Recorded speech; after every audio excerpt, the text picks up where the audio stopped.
हमारी जो पिछड़ी जाति है उनके लिए तो जमीन तक देने का प्रावधान, जो भूमि थी वो भी चली गई, पशुपालन चला गया, जोड़ों में ग्राउंड वाटर रिचार्ज होना था वो चला गया। दिल्ली में पंचायत तो खत्म कर दी, लेकिन उसके स्थान पर कोई व्यवस्था ही नहीं बनाई। वो उसका जिम्मेवार जाट कम्युनिटी को मानते हैं। अच्छा। लेकिन दिल्ली में जब किसान को जमीन का मुआवजा देते हो तो सबसे सस्ते रेट पे देते हो, 58 लाख का।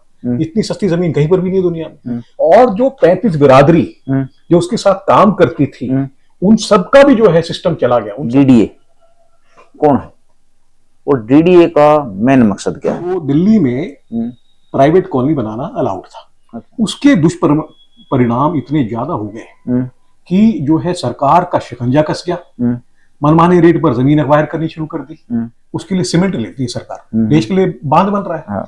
तो बिरला सीमेंट उस सीमेंट को सस्ती तो नहीं देती। दिल्ली के गांवों के विकास की कोई भी योजना डीडीए के प्लान में नहीं आई है। मैंने कंक्रीट की इमारतें बनाना जो है वो मॉडर्नाइजेशन नहीं है, वो आधुनिकीकरण नहीं है। जो शहर का विकास है सोचते वक्त इन गांवों को जो नजरअंदाज करा है उसका दुष्प्रभाव पूरी दिल्ली भूज रही। अच्छा। दिल्ली के ग्रामीण लोगों का अमेरिका के रेड इंडियंस की तरह, ऑस्ट्रेलिया के एब्रोजिनीज की तरह शोषण किया गया है कि अगर किसान खत्म होता तो 35 बिरादरी भी खत्म होती है।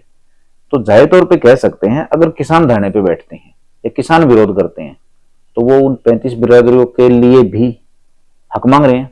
देखिए, आप जो बात कह रहे हैं ना, इसको मैं उदाहरण के साथ बताऊंगा कि कैसे आपकी बात सही है। जो दिल्ली लैंड रिफॉर्म एक्ट है, जो दिल्ली की जमीन को चलाने का जो कानून है, उसमें प्रावधान था कि सम्मिलित जमीन में से जो हमारे जो पिछड़ी जाति के भाई परिवार हैं उनको अगर रहने की जगह चाहिए तो पंचायत उनको रहने की जगह दे सकती थी। ऐसे जो है जितने भी केस थे शहरीकरण होते समय वो सारे जो है सबके सब हवा में उड़ गए। रंगपुरी का ये मामला था, हम उसको हाई कोर्ट तक लेकर गए थे, दलित परिवारों को जो मिलने का। शीला दीक्षित सरकार को 25 लाख का जुर्माना हुआ था, परंतु आज तक नई सरकार ने भी वो मकान के लिए जो जगह मिली थी दलित परिवारों को वो अभी तक नहीं दी है। तो हमारे जो पिछड़ी जाति है उनके लिए तो जमीन तक देने का प्रावधान, वो सारी जमीन छिल गई, इनका भी हिस्सा चला गया, जो भूमि थी वो भी चली गई, पशुपालन चला गया, जोड़ों में ग्राउंड वाटर रिचार्ज होना था वो चला गया, सारा प्रदूषण का जो है सारा जो है उसका हानि पूरी दिल्ली को भुगतनी पड़ रही है। तो मूल निवासियों की जो व्यवस्था थी उसको खत्म करके आप देखिए जो है संविधान में आर्टिकल 71-72 में local bodies, local self governance, खुद के ऊपर गवर्नेंस करने का प्रावधान है। अच्छा। मतलब कि जो है पंचायती राज, दिल्ली में पंचायत तो खत्म कर दी लेकिन उसके स्थान पर कोई व्यवस्था ही नहीं बनाई। कोई व्यवस्था तो होनी चाहिए। हरियाणा में कम से कम पंचायतें जो है बनाकर उनको जो है जवाबदेही देकर उनको जो है मासिक भत्ता देकर और एक व्यवस्थित तरीका बनाया गया। अच्छा। तो दिल्ली में जो है अगर आपने आरडब्ल्यू बनानी है तो गांव में आरडब्ल्यू एक होनी चाहिए, उसका चुनाव होना चाहिए, उसकी जो है एक अलग इलेक्शन बॉडी होनी चाहिए, वो सारे जो है जवाबदेही होनी चाहिए उनकी, उनका रिकॉर्ड होना चाहिए। और हम और गांव में भी जाते हैं, आज तक हम लगभग 70 से ऊपर गांव का सर्वे कर चुके हैं, तो वहां भी कुछ हमको ऐसे मिले, बेशक वो जाट थे या किसी और जाति से थे, वो बाकी जातियों के लिए लड़ रहे हैं जैसे कि आपने बताया अपना। लेकिन जब हम पिछड़ी जातियों के पास जाते हैं, खासकर SC ST जिनको प्लॉट मिलने चाहिए थे, तो उनके जो अधिकारों का हनन हो रहा है सिस्टम और सरकारों की वजह से, वो उसका जिम्मेवार जाट कम्युनिटी को मानते हैं। बहुत से गांव आपने भी कहीं पे बैठ के सुनी होगी ये बात कि भाई हमारे हक तो जाटों ने खत्म करवा दिए। गलत तो नहीं कर रहा मैं ये बात, ये तो सामाजिक तौर पे सुनती रहती है। ये बात कहां से आ गई? देखिए, जैसे मैंने बताया, सिस्टम में तो जजमानी सिस्टम था। हर किसान परिवार के साथ किसान दूसरे परिवार 36-35 बिरादरी जुड़ी हुई थी, उनको उसमें से हिस्सा मिलना था। हमने तो यहाँ तक भी नए कानून में डलवाया कि जब आप जमीन लेते हो, एक्वायर करते हो, उसको सरकार लेती है, तो आप किसान को जो मुआवजा देते हो, आप जो सर्कल रेट लगाते हो वो तो किसी और रेट पे लगाते हो। अच्छा। दिल्ली में फ्लैट तो सबसे महंगे दुनिया में, पूरे विश्व में सबसे महंगा फ्लैट दिल्ली में है। अच्छा। लेकिन दिल्ली में जब किसान को जमीन का मुआवजा देते हो तो सबसे सबसे सस्ते रेट पे देते हो, 58 लाख का। इतनी सस्ती जमीन कहीं पर भी नहीं दुनिया में। और जब आप जमीन को लेते हो तो किसान के अलावा जो बाकी 35 बिरादरी है उन पर भी प्रभाव पड़ता है। अच्छा। तो हमने उसमें ये प्रावधान डलवाया था सोशल इम्पैक्ट असेसमेंट कि जो है भूमि अधिग्रहण का जो पुश्तों बर पुश्तों किसान ने उसमें काम किया है, तो वो जो है उसका असर कितना उसने मेहनत करी उस जमीन को उसको बराबर करने में, वो पानी लाने में, सब करने में, किसान की पूरी मेहनत। आपने उसको कोई ट्रेनिंग नहीं दी, उसको काम नहीं दिया, कुछ भी नहीं किया है, उसको बेरोजगार कर दिया, उसका कोई उसमें वो नहीं है ना, सर्कल रेट के हिसाब से दे रहे हो आप उसको मुआवजा। और जो 35 बिरादरी जो उसके साथ काम करती थी उन सबका भी जो है सिस्टम चला गया, उन सबका भी जो है उसमें से जो उनको मिलता था वो खत्म हो गया। तो उन सबको भी इस मुआवजे में से उनका भी हिस्सा आना जाने की ये भी हमने डलवाया था।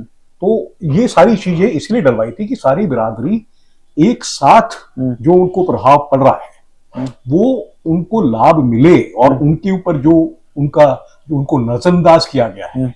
आपको जो है विश्व में जो कहीं पर भी अध्ययन करना है कि जो है किसानों के साथ कितना बड़ा जो है अन्याय हुआ है, वो सबसे ज्यादा दिल्ली में हुआ है।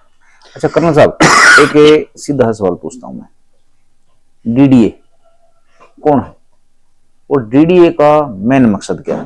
तो इसका जो है बड़ा आसान सा तरीका है। जब दिल्ली का इतिहास जो पढ़ा जाए, अच्छा। तो शुरू में जब 1947 में जब दिल्ली थी तो दिल्ली में प्राइवेट कॉलोनी बनाना अलाउड था। अच्छा। तो जब ये बाहर से हमारे पाकिस्तान से लोग आए, इनको हम रिफ्यूजीज बोलते हैं। अच्छा। इनके लिए कॉलोनियां बनी, new friends colony, south extension और सब वगैरह जो है, तो ये सब जो है डीएलएफ वगैरह ने बनाई थी। अच्छा। उसके बाद सरकार ने कुछ राजनीतिक कारणों से जो है प्राइवेट कॉलोनीज को बंद कर दिया। अच्छा। हाँ, ताकि जो है एक और उसके वो एक विषय एक अलग में, ठीक है, और डीडीए का गठन किया 1954 में। ठीक है, कि सारी डेवलपमेंट दिल्ली में डीडीए में होगी। उसके दुष्परिणाम इतने ज्यादा हो गए कि जो है सरकार का शिकंजा कस गया, मनमाने रेट पर जमीन एक्वायर करनी शुरू कर दी। किसान की जो है जमीन पर कोई उसकी जो है आवाज ही नहीं रही। वो बोले कि भाई देश के लिए चाहिए, विकास के लिए चाहिए, तो हम जिस रेट पर लेंगे उसी रेट पर ली जाएगी। अच्छा। अब आप देखिए, मान लीजिए एक बांध बनता है, उसके लिए सीमेंट लेती है सरकार, देश के लिए बांध बन रहा है। हाँ। तो बिरला सीमेंट उस सीमेंट को सस्ती तो नहीं देती। एक आदमी अगर मान लो जूते बनाता है तो जूते बनाकर टांगता है तो अपनी मर्जी से टांगता है। हाँ। हाँ, लेकिन किसान की जब जमीन ली जाती है या उसकी जमीन पर जो उगता है वो लिया जाता है, वो दोनों जो है सरकार निर्धारित करती है। उसकी मर्जी कुछ नहीं है, उसकी मर्जी कहीं नहीं।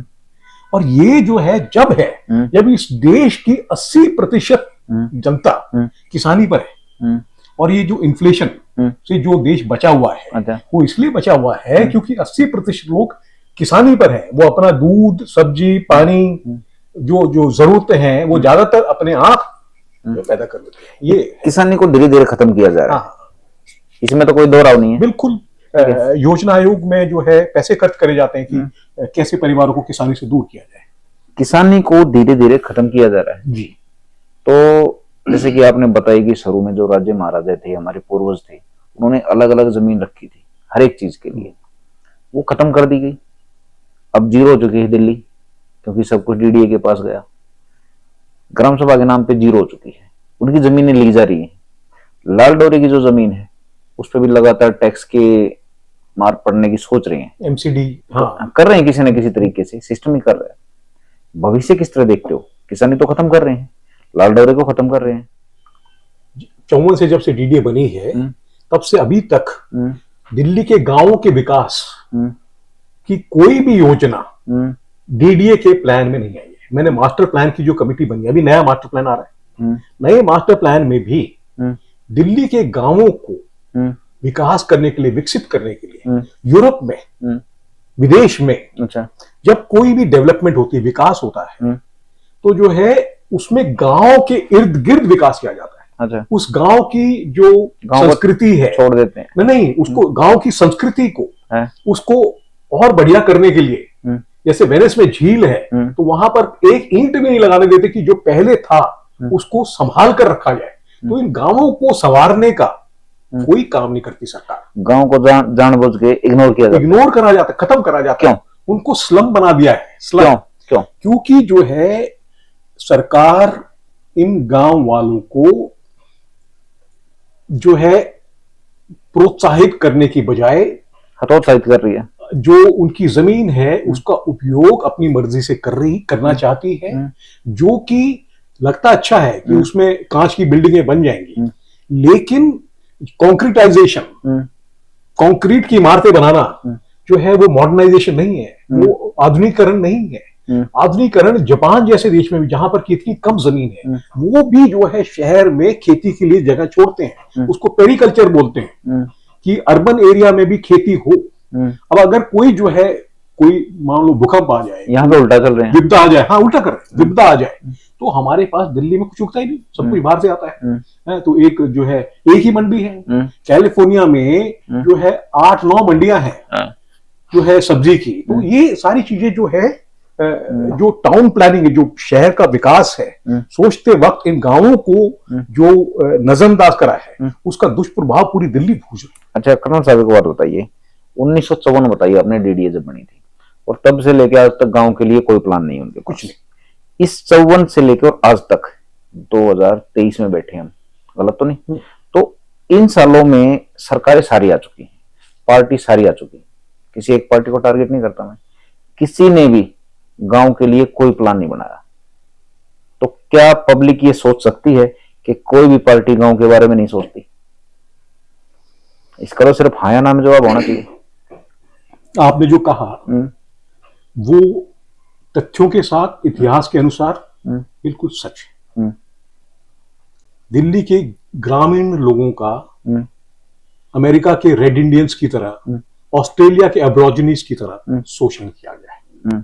ये तेजिंदर खन्ना जो उपराज्यपाल थे दिल्ली की, उनकी एक कमेटी बनी थी और उन्होंने पूरा अध्ययन करके लिखा था कि 1960 में 25 पैसे गज दिल्ली में जमीन रुमाल से भी सस्ते भाव में किसानों से ली गई है। तो कह सकते हैं मतलब कि जो भविष्य है दिल्ली का बहुत नहीं बहुत ज्यादा खतरनाक हो सकता है। वो दिख रहा है सामने, भट्टी बन गया पूरी दिल्ली, चिमनी बन गई है, एक गैस चेंबर बन गया। देखिए जब आप किसी का शोषण करते हैं, ये प्रकृति का नियम है, जब आप किसी का शोषण करते हैं तो जो है कर्म आपको ही उसका फल देते हैं। अच्छा चलो भाई, कर्नल जी के साथ हमने एक इंट्रो लिया, आपने जानकारी मिली होगी, कुछ जानकारी रह जाएंगी अगली मीटिंग में करेंगे, लेकिन फिलहाल के लिए यही बहुत है। नमस्कार दोस्तों।